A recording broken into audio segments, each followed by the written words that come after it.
I'm not sure where I was when I heard AJ has been beaten. Hey, the way my heart could. Who beat him? What did she do? Oh. I was so sad. So I almost called AJ to find out which hospital she may have been in, if she was doing well, if she would love for me to prepare some light soup, But I was pleasantly surprised. It wasn't my AJ. AJ. It was rather AJ of Anthony Joshua fame. What a sweet relief. With all his plenty six-packs, AJ was crushed in the boxing ring by an unfancied pot-belly-wielding opponent in Madison Square, New York. AJ's defeat has given a good friend of mine more reason to keep cultivating his pot-belly. Well, here in Ghana, though, interesting things have happened. Some youth rejected bags of rice and sugar presented to them by their MP. Caleb Kudah show, or will he not? Mahama Yaraga's Nicodemus appearance at the Supreme Court got tongues wagging. But did the Naabu really kiss the stone? You may not remember your first day in school, but His Excellency will forever remember his first day in the feminism class. Who said, blessed are the boomers who keep mute when their party is in opposition, for they shall boom their own doom. You know how we do it. We turn the news on its head here on Backpage on City TV with me, Caleb Kudah.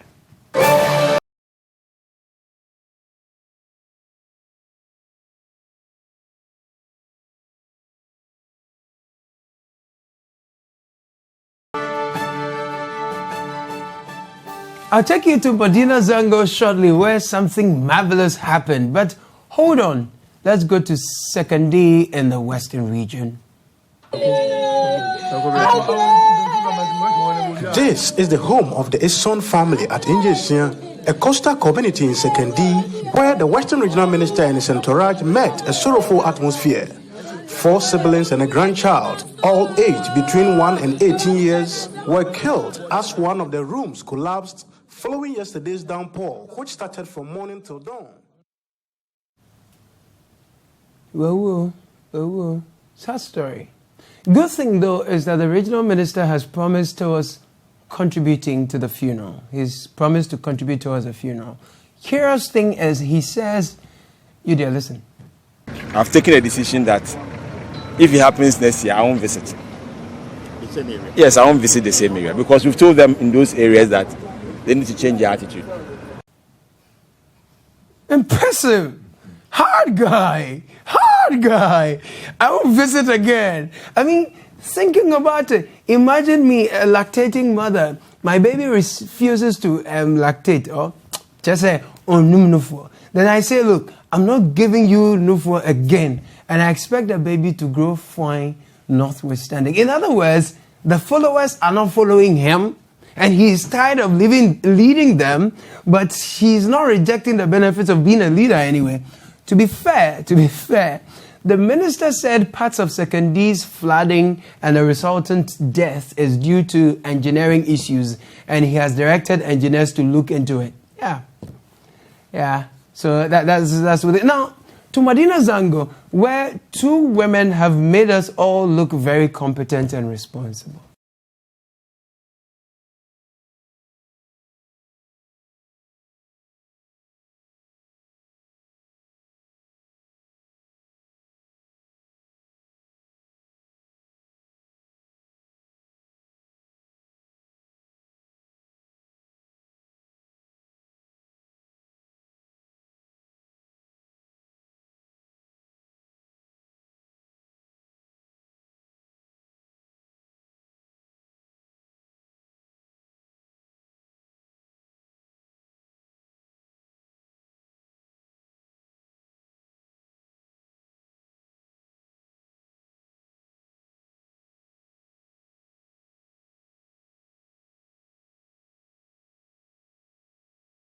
Wow, that was such a beautiful scene. And that was round 2. Actually, they went to bring the second sackload of refuse to empty into That beautiful video of two adorable women graciously releasing refuse onto surface water in Medina Zongo. This particular one has got many Ghanaians expressing how proud they are to be Ghanaians in such a law-abiding nation. Wait, Medina Zongo is in La Nkwantana Municipal Assembly. Already, hawkers along the Ritz Junction Highway who were cleared and relocated to a proper market have proven stronger than the authorities. On May 6, 2019, the Nkwantana Municipal Assembly embarked on a decongestion exercise around the Medina Zongo Junction to raid the stretch of hawkers and persons who had turned the shoulders of the road into stalls. Besides being disruptive to human and vehicular movement, they were generating a lot of filth. This will be the umpteenth time. Market no do well, no do finish. Say finish, you go there. Media, you go there, not for me, not for me. Here be okay. Good thing is, I understand the young man who filmed the two adorable women who were emptying the refuse. Well, apparently the police have rounded it up, which is some good news. Ladies and gentlemen, this is the area where the ladies were throwing garbage into the drain.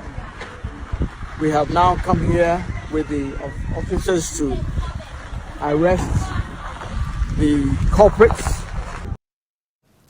Tell your story, right? When the late Professor John Evans Atamils, may his soul rest in peace, was president, the metaphor that defined his leadership among commentators was a slow driver of a U-turn bus. Now, John Mahama himself said John Mahama, is a lame rider, or did he say something was a lame something?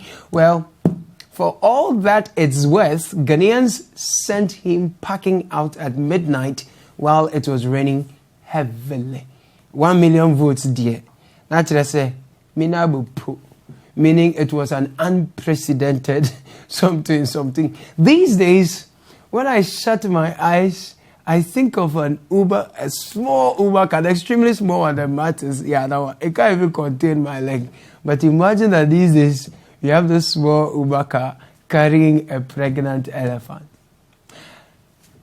The kind of citizens who were here, this place called Ghana, during the Akufo-Addo Mahama days, are the same we have today. And then there came a promise from a confident man, confident in his team's ability to transform, or better, change Ghana for the better. Mr. President, follow your ambition. Follow your ambition. You remember what they used to say about me? Akufo-Addo can never be president. He's too short. They say he's too short.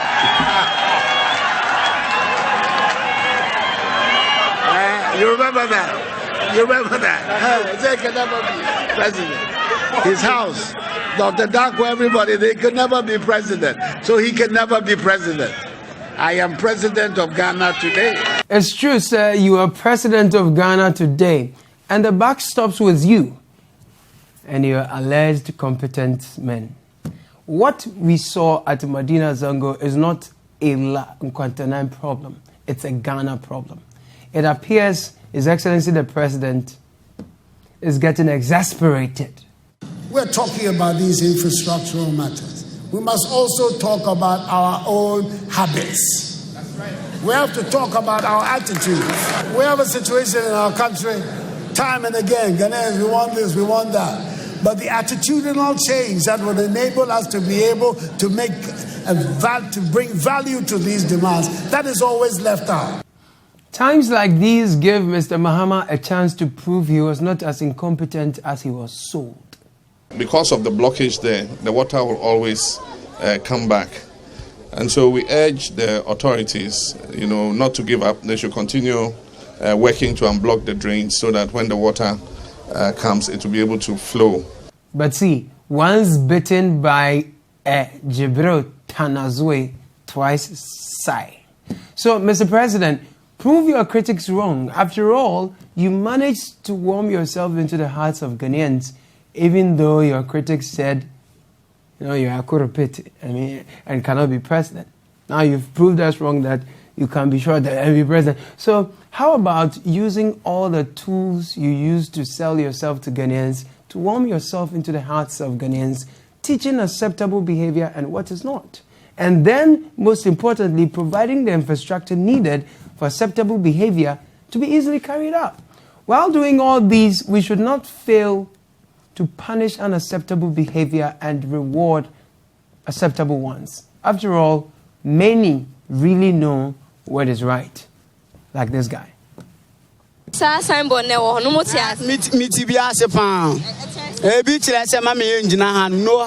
trading. No stopping. So no hawking, but we are hawking this. Hear me. Many of you out there are upset with the sheer indiscipline and lawlessness all around us. You have tried to mobilize like-minded fellows to effect change. But anytime the D-Day arrives, people don't show up to effect the desired change. Like what some NABCO trainees did to their leaders. You have not failed. Take inspiration from the words of Nana Berima. To the trainees, I'm telling them, my brothers, the cowards will always go hungry. I'm telling you guys, especially those of you with arrears, even my whole district, those of you who they are owing as far as November arrears, you are more than 30.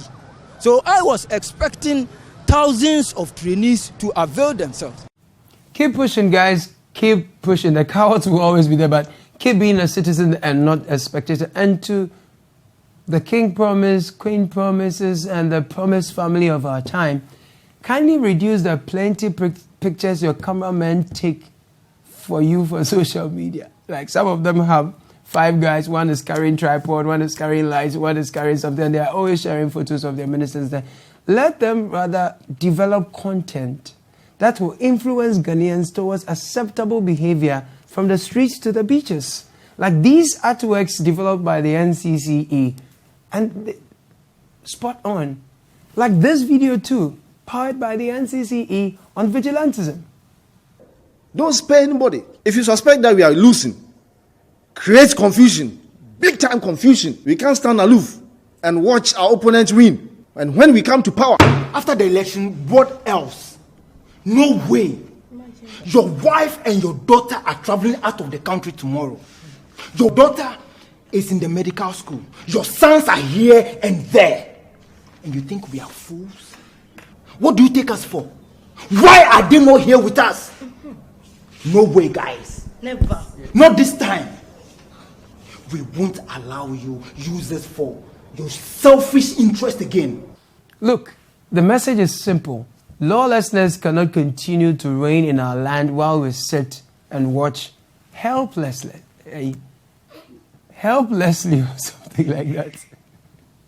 We actually, on many Abraham makers, don't laugh. We all have work to do, beginning from our self-styled competent leaders.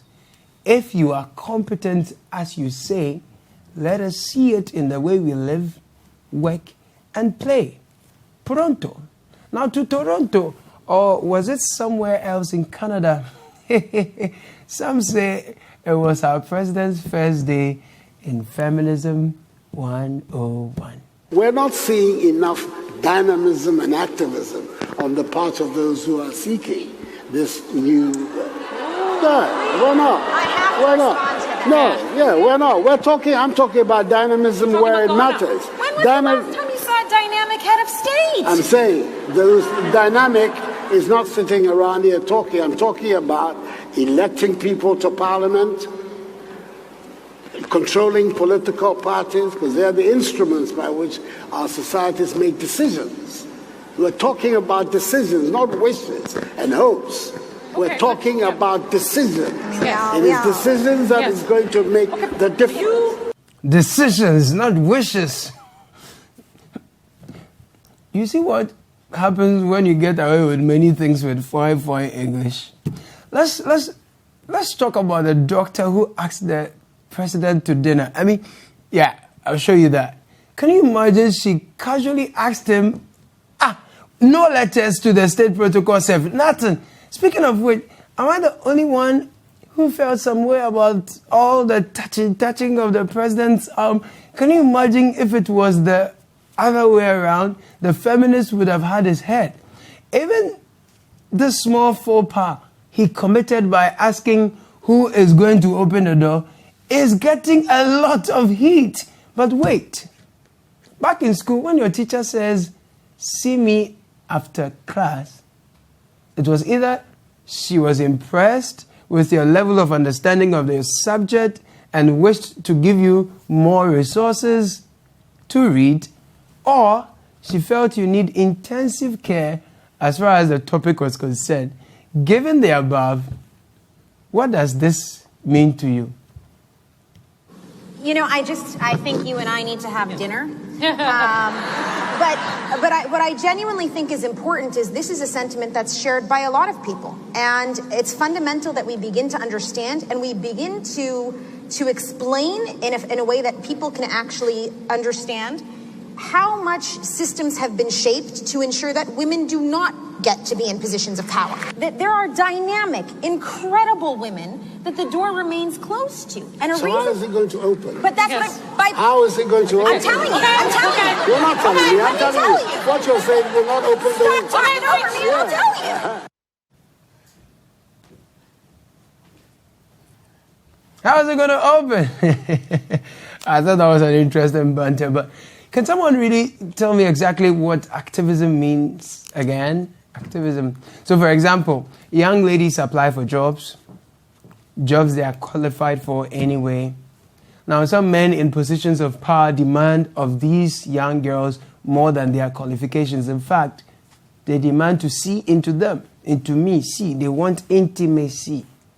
Then someone asks, why aren't there enough women at the table? Then we say, oh, the young ladies are not reporting us enough. Our own peers, they are not reporting of how they are trying to prevent them from getting here, the table. Even though our friends to whom they will be reporting to may be guilty of the same crimes we perpetrate anyway against these ladies. Like the advocacy is not there. I mean, what is the point? Is it that the advocacy has never been there before? Anyway, we've read of the president's previous attempts to pick a woman for a running mate that met an explosive opposition from the Women Caucus in Parliament. So, Charlie, I have been so... it's because the advocacy thing, quickly, these days, you can't just crack any joke on Facebook. The way people will deal with you. So I thought the advocacy, must it be a political party? Hey, political party. This is what happens when you are friends with Dr. Jessica. You begin to say party. Anyway, Ghanaians are always complaining. There is one man who seems very satisfied. I mean, while Ghanaians are always complaining, right? There is one man who seems very satisfied with the Akufo-Addo government. In fact, it seems none of his own party leaders ever led Ghana as competently as President Akufo-Addo ever is doing, right? Anytime we see him and his party folks, he vex. But his pictures with Naabu reveal some real rapprochement. Mr. Boom, he is.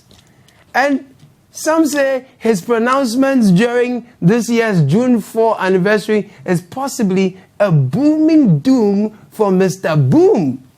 Over the years, the indemnity clause has emboldened certain characters to abuse their offices and profit massively from them, or profit themselves. It is quite evident that a lot of our people are losing confidence in our constitutional mandate.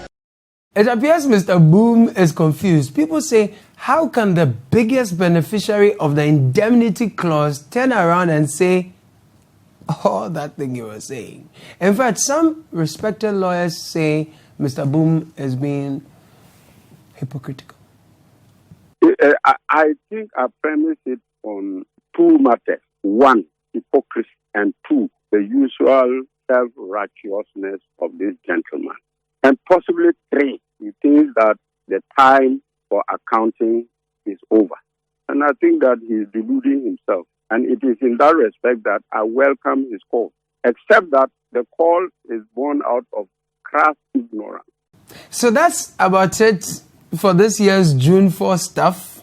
But tell me, between Nicodemus Mahama Ayariga and Stonebwoy Shatawale's seeming unity press conference, which of these two should be our next issue after this break? You tell me.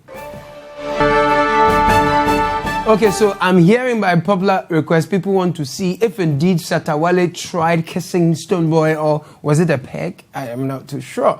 Well, we had the two organize a press conference this week. So first and foremost, there's going to be a concert. The date is going to be announced soon, and I will not leave here by not acknowledging Bullet, our own brother. Forget about Rough Town. Bullet, our brother. Wendy Shea.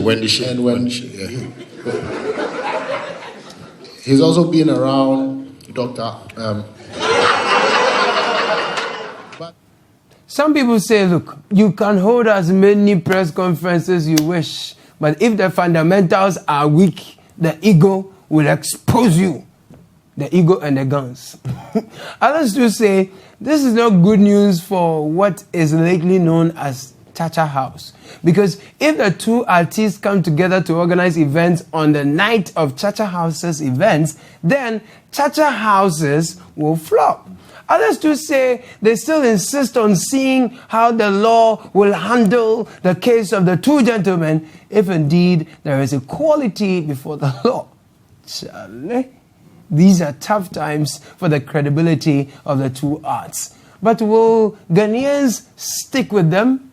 Or they will give them a Calvin Boy kind of way saying. Who can say where the road goes, where the day flows, only time. And who can say if your love grows as your heart shows, only time.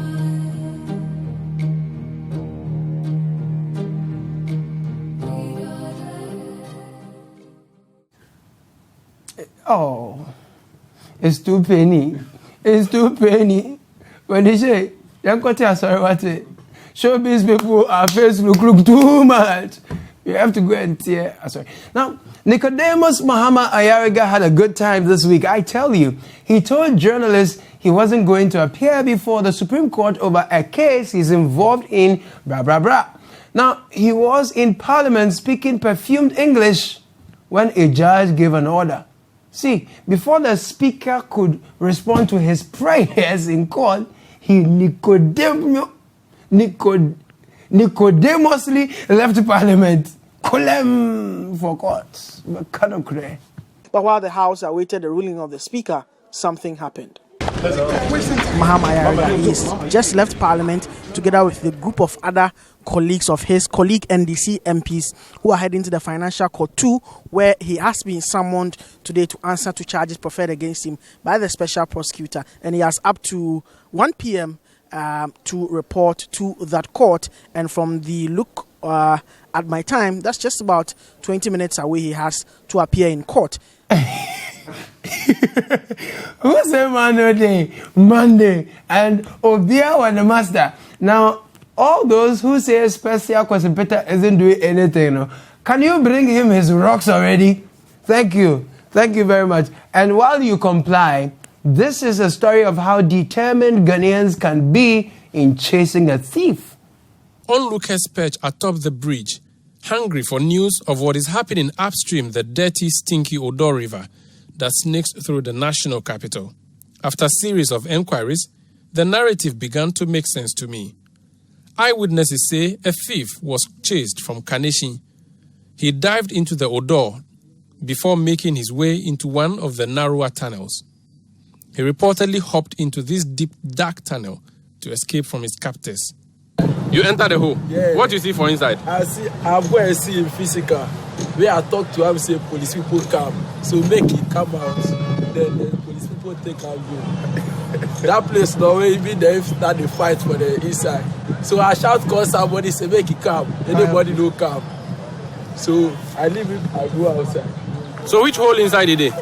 There's hole. I see. So they go fit catch him? Yeah, we go fit catch him. Okay, more go catch him. Yeah, okay.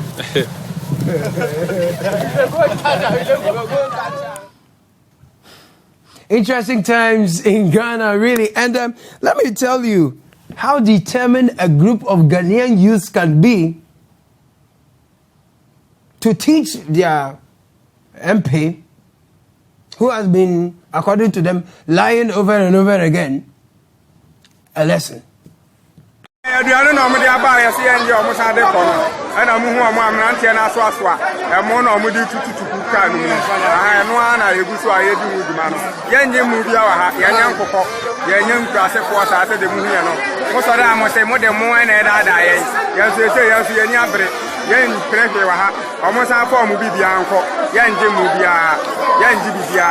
thought that was sweet. What I found interesting was that the Imam in the region says they are going to investigate why the people rejected it. They say the promise and fail is too much, so they won't take rice and sugar. They want development. The Imam says he's still going to investigate. Anyway, guess what? We are 1 year old already. This is City TV. This is City TV. This is City TV. This is City TV. This is City TV. This is City TV. This is City TV. This is City TV. This is City TV. So this is City TV. Indeed, this is City TV. We are only 1 year, so 1 year old. And people say the things we are doing, some people take more than 10 years, they still are not able to do it.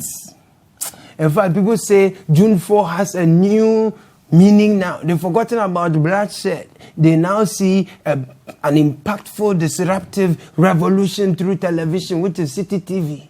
And the people loving the ladies, the sisters on the news, the only thing people are complaining about is my very good self. They say when they see me on the television, I'm doing back page, and they say hello to me. I don't mind them. So let me also say hello to you, some. Thank you for keeping faith with us. My name is Caleb, and this is Backpage on City TV. Keep watching.